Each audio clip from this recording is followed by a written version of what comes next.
Mahabubnagar BJP MP DK అన్న Jubilee హిల్స్లోని తన నివాసంలో అర్ధరాత్రి ఒక అగంతకుడు చొరబడ్డాడు. ముఖ్యంగా ఇక్కడ హైలీ సెక్యూరిటీ ఉన్నప్పటికీ అగంతకుడు ఎలా చొరబడ్డాడు అనేది కూడా అనేక ప్రశ్నలు ప్రస్తుతం తలెత్తుతున్నాయి.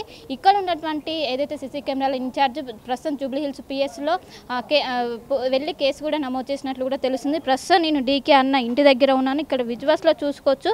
దాదాపు గంట సేపు అర్ధరాత్రి 3 గంటల ప్రాంతంలో ఇక్కడికి ఎంటర్ అయినాక దాదాపు గంట సేపు ఇంట్లో రెక్కి నిర్వహించారు.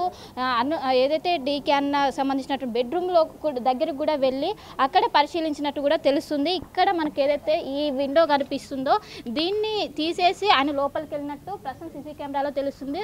సో ఇక్కడ ఉన్నటువంటి గ్లాస్ విండో అయితే ఏదైతే ఉంటుందో దాన్ని ఇక్కడ పగలగొట్టి దాన్ని తీసేసి ఇళ్ళ నుంచి చొరబడి ఇంట్లోకి వెళ్ళినట్లు సీసీ కెమెరాల ఆధారంగా ఇప్పుడు ప్రస్తుతం ఒకవైపు పోలీసులు నిర్ధారించారు.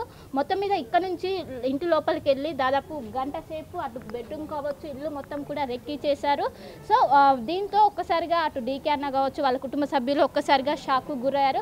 మొత్తం కూడా ఒకవైపు హైలీ సెక్యూరిటీ ఉన్నప్పటికీ ఏ విధంగా చేశారంటూ కూడా మొత్తం ఒకవైపు ప్రశ్నలు అయితే తలెత్తుతున్నాయి. దీనికి సంబంధించి ఒకవైపు వెంటనే పోలీసులు కూడా ప్రస్తుతం కేసు నమోదు చేసినట్లు కూడా తెలుస్తుంది. ఇక్కడ ఉన్నటువంటి ఎవరైతే సీసీ కెమెరాల ఇన్ఛార్జ్ వెంటనే పోలీసులను ఆశ్రయించారు. ప్రస్తుతం మనతో పాటు ఇన్ఛార్జ్ కూడా ఉన్నారు. వారితో మాట్లాడదాం. చెప్పండి, అసలు ఏం జరిగింది, ఏ సమయంలో వచ్చారు అగంతకుడు? నేను డీకే అన్న మేడం వాళ్ళ ఇంట్లో సీసీటీవీ ఇన్స్టాల్ చేశానండి. మేడం గారు మార్నింగ్ ఫోన్ చేస్తే నేను వచ్చి సీసీటీవీ ఫుటేజ్ చెక్ చేశాను. 3:30కి ఎంట్రీ అయ్యాడు. ఫస్ట్ గ్రౌండ్ ఫ్లోర్లో కిచెన్ వైపు ఉన్న కెమెరాని టర్న్ చేశాడు. దాని తర్వాత ఫస్ట్ ఫ్లోర్కి వచ్చాడు. ఫస్ట్ ఫ్లోర్లో ఉన్న కిచెన్ వైర్ కట్ చేశాడు. ఆ వచ్చిన అతను ఎంత ప్లాన్గా చేశాడంటే చేతులకి గ్లౌజులు వేసుకొని షూ వేసుకొని మాస్క్ కట్టుకొని ఎక్కడ ఏమి అనుమానం రాకుండా వచ్చాడు. అండ్ మేడం ఎందుకు చెక్ చేయమన్నారు సీసీ కెమెరాస్? మార్నింగ్ పని వాళ్ళు లేవగానే కిటికీ విరగొట్టి ఉండడంతో మేడంకి ఇన్ఫర్మేషన్ ఇచ్చారు మేడం పోలీస్ కంప్లైంట్ ఇచ్చేస్తే పోలీస్ వాళ్ళు నాకు ఫోన్ చేస్తే నేను వచ్చి సీసీటీవీ కెమెరా ఫుటేజ్ తీసి పోలీస్ వాళ్ళకి ఇచ్చాను. నేను అతను ప్రతి ఒక్క ఫ్లోర్కు వెళ్ళాడు, ప్రతి ఒక్క రూమ్కి వెళ్ళాడు. ఈవెన్ విఐపీస్ కూర్చునే సిట్టింగ్ ఏరియాలో కూడా రెక్కీ చేశాడు. అంటే ఆ సమయంలో ఇంట్లో ఎవరెవరు ఉన్నారు? మేడం వాళ్ళ పెద్ద పాప ఒకరు ఉన్నారండి, పని వాళ్ళు ఉన్నారు. పని వాళ్ళు గ్రౌండ్ ఫ్లోర్లో ఉన్నారు, ఫస్ట్ ఫ్లోర్లో ఉన్నారు, థర్డ్ ఫ్లోర్లో ఉన్నారు. వాళ్ళకి ఎలాంటి డిస్టర్బెన్స్ కాకుండా అతి జాగ్రత్తగా వెళ్ళాడండి అతను వెళ్ళి చెక్ చేసుకొని వెళ్ళాడు. ఇదే విషయం పోలీసులకు ఇన్ఫర్మేషన్ ఇచ్చామండి. ఈ ఫుటేజ్ అంతా పోలీసు వాళ్ళకి ఇన్ఫర్మేషన్ ఇచ్చాము. వాళ్ళు దీన్ని ఆధారం చేసుకొని వేరే కెమెరాస్ చెక్ చేసి కేసు దర్యాప్తు చేస్తామని పోలీసు వాళ్ళు చెప్పారు. సో మేడం గుట్ల కుటుంబ సభ్యులు ఏమంటున్నారు? ఎందుకంటే హైలీ సెక్యూరిటీ ఉంటుంది. అసలు ఎక్కడి నుంచి ఎంటర్, మెయిన్ గేట్ నుంచి వచ్చారా, ఎక్కడి నుంచి వచ్చారు? ఇంటి బ్యాక్ సైడ్ నుంచి వచ్చారండి. అతను వేరే వాళ్ళకు అపార్ట్మెంట్ కాంపౌండ్ వాళ్ళ నుంచి దూకి కిందికి వచ్చాడు.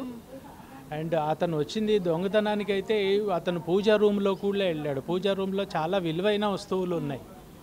అసలు దాన్ని ఏం టచ్ చేయలేదు. అసలు దాన్ని బట్టి అనుమానం వచ్చి ప్రతి ఒక్క సీసీటీవీ ఫుటేజ్ నేను పోలీస్ వాళ్ళకి అందియడం జరిగిందండి. వాళ్ళు దాన్ని బేస్ చేసుకొని ఎంక్వైరీ చేస్తున్నారు. అది అయిన తర్వాత వేరే వాళ్ళ కెమెరాస్ది చెక్ చేస్తారు. ఇక్కడున్న కెమెరాల్లో మాస్క్ ధరించడం వల్ల అతని ఫేస్ గుర్తుపట్టలేకపోయారు పోలీసు వాళ్ళు. ఓవరాల్ బాడీ మొత్తం కప్పేసుకున్నారా? దీని చేతిలో గ్లౌజులు, ఫేస్కి మాస్క్, తల కనపడకుండా కూడా మంకీ క్యాప్ అండ్ షూ వేసుకొని తిరిగాడండి. ఎక్కడ ఎలాంటి ఆధారం దొరకకూడదు అనే ఇంటెలిజెంట్ తోటి వెళ్ళాడు. దానివల్ల పోలీసు వాళ్ళు వేరే కెమెరాస్ చూసి, ఈ చుట్టుపక్కల ఉన్న కెమెరాస్ చూసి ఎక్కడో ఒక చోట మాస్క్ తీసి ఉంటాడు కదా అన్న కోణంలో వాళ్ళు దర్యాప్తు చేస్తున్నారు. అంటే ఇందులో ఏమైనా కుట్రకోణం దాగుందా, లేకుంటే జనరల్గా దొంగతనం కోసం వచ్చి ఉంటారని మీరు ఏ విధంగా అంచనా వేస్తున్నారు?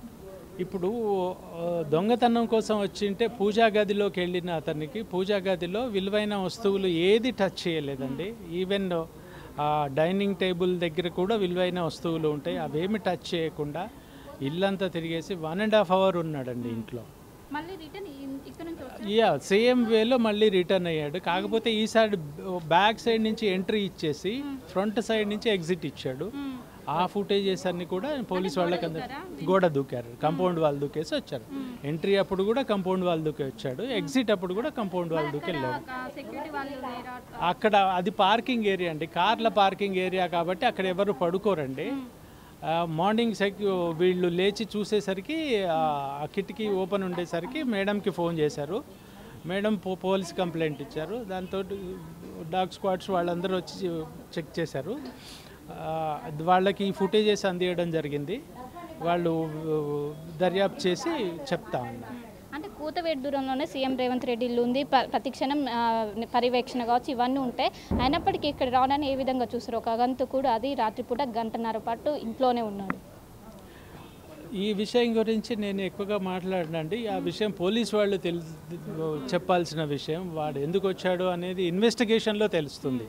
నేను చెప్పడంతో కాదుగా, అతను ఏ ఆధారం కూడా దొరకొద్దు అనే కోణంలో ఆలోచించి వచ్చాడు. అలాంటప్పుడు పోలీసు వాళ్ళ దర్యాప్తులోనే ఇవన్నీ బయటికి వస్తాయండి.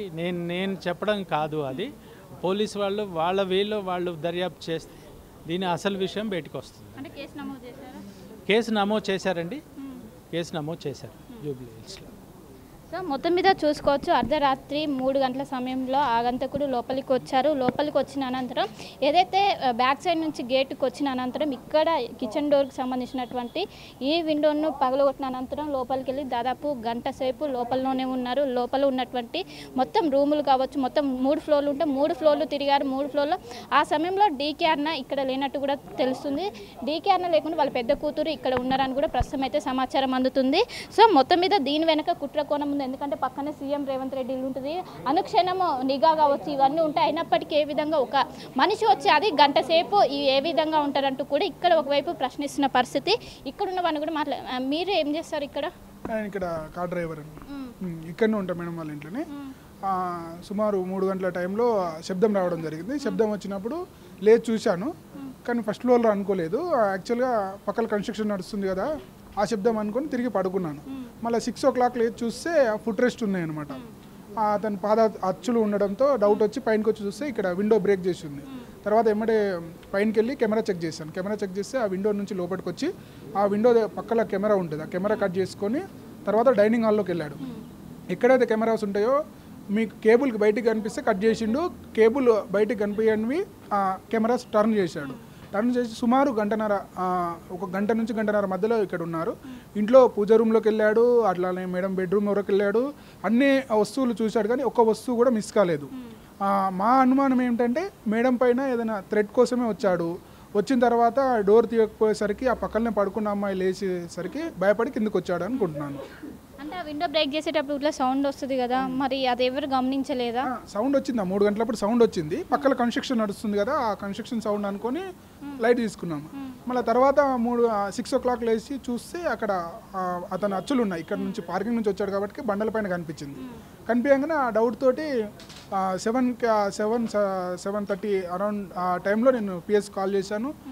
సిఐ గారు వచ్చారు, ఐడి క్రైమ్ బ్రాంచ్ సిఐ గారు వచ్చారు, మన ఇంటెలిజెన్స్ వాళ్ళు వచ్చారు, చూసుకున్నారు.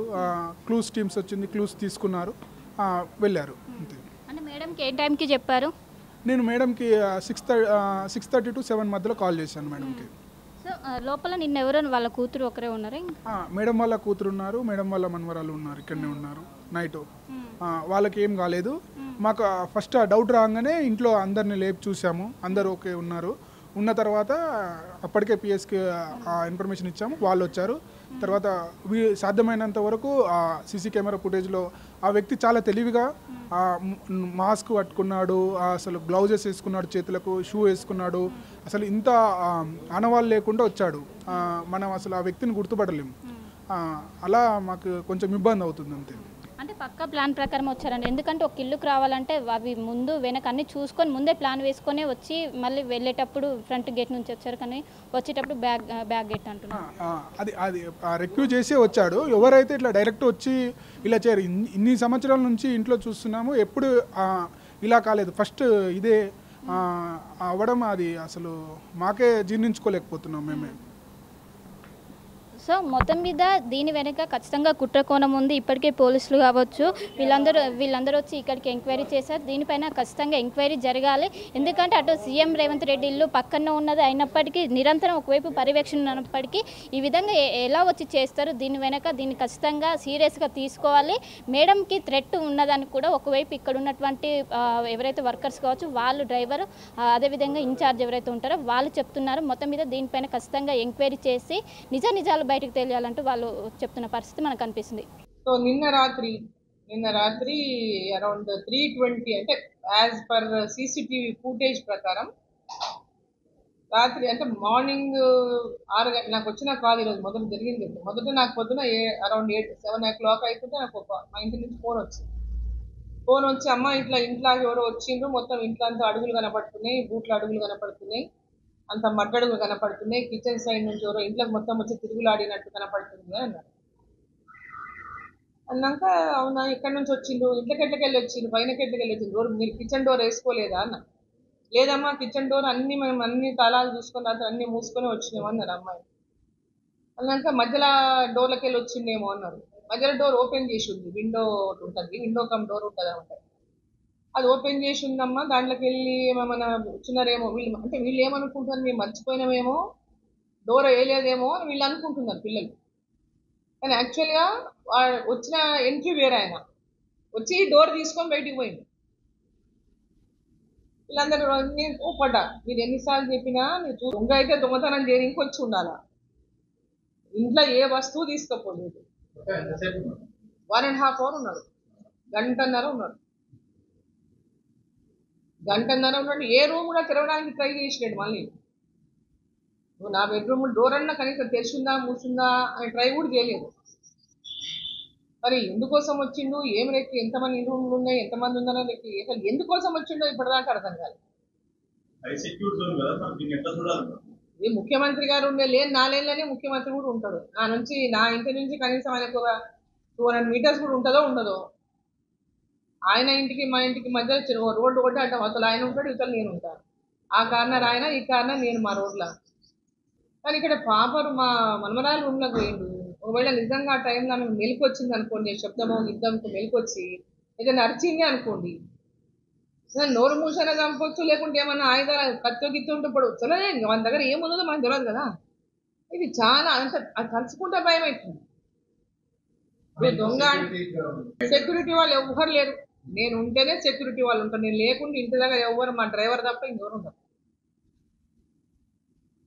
నేను చాలాసార్లు కూడా నేను ఇంటి దగ్గర సెక్యూరిటీ కోసం కూడా అడిగినాను. ఎందుకంటే నేను ఎక్కువ టైం నేను కాన్స్టిట్యున్సీలోనే తిరుగుతుంటా, పార్లమెంట్ ఉంటే ఢిల్లీకి పోతుంటా, హైదరాబాద్లో ఉండేది చాలా అరుదు, ఎప్పుడైనా పోతే నైట్ పోతా మళ్ళీ పొద్దున వస్తుంటా.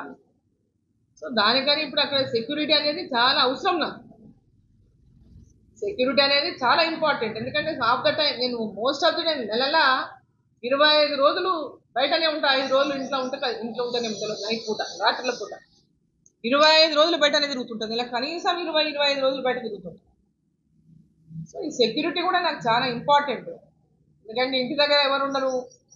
ఇప్పుడు ఒక ఎంపీగా ఉన్నప్పుడు ఒక ఎంపీని సరే గతంలో కూడా మంత్రిగా చేసిన, సరే ఇప్పుడు భారతీయ జనతా పార్టీలో కూడా జాతీయ ఉపాధ్యక్షురాలుగా ఉన్నా, సరే ఎంతమంది వస్తుంటారు పోతుంటారు, మేము వచ్చినప్పుడు రావచ్చు లేనప్పుడు రావచ్చు. కానీ ఇంట్లో ఒక సెక్యూరిటీ పర్సన్, నాకు కూడా సెక్యూరిటీ అనేది చాలా ఇంపార్టెంట్. అక్కడ ప్రభుత్వం కూడా ఇవన్నీ ఆలోచన చేయాలి. ఇప్పుడు ఒక విమెన్గా పార్లమెంట్ మెంబర్గా కూడా ఈరోజు ఇంత పెద్ద ఎత్తున సెక్యూరిటీ రీజన్స్, ఎందుకంటే ఈ సంఘటన చూస్తే సెక్యూరిటీ చాలా అవసరమైనటువంటిది ఈరోజు అనిపిస్తుంది.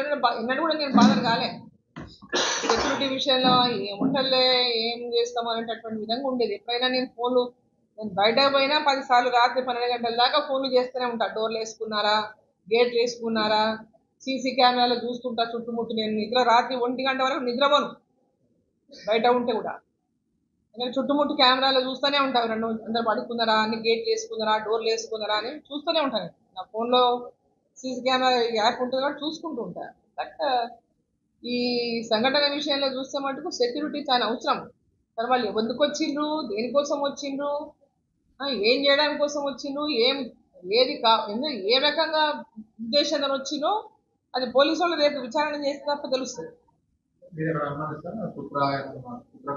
అసలు మాకు అసలు ఏం అర్థమైతే లేదు, దీంట్లో ఏందనేది అసలు అర్థం కాని విషయం.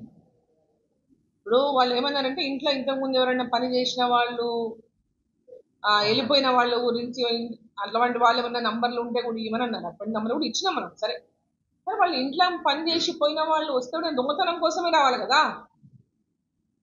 ఎవరైనా వచ్చిపోయిన వాళ్ళు ఉంటాడు, నేను దొంగతనం కోసమే రావాలి. ఆ దొంగతనం ఏదైనా తీసుకుపోవాలి కదా వచ్చినోడు. ఏ దొంగతనం కాలేదు, ఏమి తీసుకుపోలేదు. సో దానికనే పెద్ద వరి ఇక్కడ. ఇప్పుడు ఆ మొత్తం సీసీ కెమెరాల వాళ్ళు తిరిగిన తీరు చూస్తే ఇల్లందరూ ఫస్ట్ ఫ్లోర్ సెకండ్ ఫ్లోర్ మొత్తం తిరిగేసిండు. ఎందుకోసం వచ్చిండు, ఎందుకు ఇవన్నీ చూసుకొని పోవాల్సి వచ్చింది? ఇంకెవరు ఉంటారని వచ్చిందా, ఎంతమంది ఉంటారని వచ్చిందా, ఏముంటుందని వచ్చిందా, ఏది కోసం వచ్చిందో మాకు అర్థం కాలేదు. అవును, ఏదో ఎత్తుకపోయిండు, టీవీ ఎత్తుకపోయిండు, లేకపోతే ఇంకేదో కంప్యూటర్ ఏదో ఎత్తుకపోయిండు, ఇంకేదో ఫోన్లు ఎత్తుకపోయిండు అంటే దొంగ వచ్చిండు తీసుకుపోయిండు. ఏదైనా అనుమాన డబ్బులు దొరికినాయి తీసుకుపోయిండు అంటే తీసుకుపోయిండు. కానీ ఇది చిత్రంగా ఉంది. ముఖ్యమంత్రి గారికి ఒకటే డిమాండ్ చేస్తున్నా, ముఖ్యమంత్రి గారు నా భద్రత గురించి ఆలోచించాలి. ఎందుకంటే గతంలో కూడా అంటే మా ఫ్యామిలీ హిస్టరీ కూడా తెలుసు. మా ఫ్యామిలీలో కూడా గతంలో మా ఫాదర్ మీద జరిగినటువంటి నక్సలైట్ల అటాక్ గురించి కూడా వాళ్ళకి తెలుసు. నేను ప్రస్తుతం ఉన్నటువంటి పొలిటికల్ ఇది మనం అనుకోవచ్చు, అంతా బాగుందని మనం అనుకోవచ్చు కాక, కానీ ఎక్కడో చోట మాకు మెరమెర అనిపిస్తుంటుంది సెక్యూరిటీ విషయంలో. నా హస్బెండ్ కూడా నేను సెక్యూరిటీ అడిగిన, వాస్తవంగా నరసింహారెడ్డి గారికి కూడా ఎక్స్ఎమ్మెల్యే, వారికి సెక్యూరిటీ ఇవ్వాలి. ఎక్కడంటే వారు కూడా తిరుగుతూనే ఉంటారు కాన్స్టిట్యున్సీలలో. మా ఫ్యామిలీకి ఉన్నటువంటి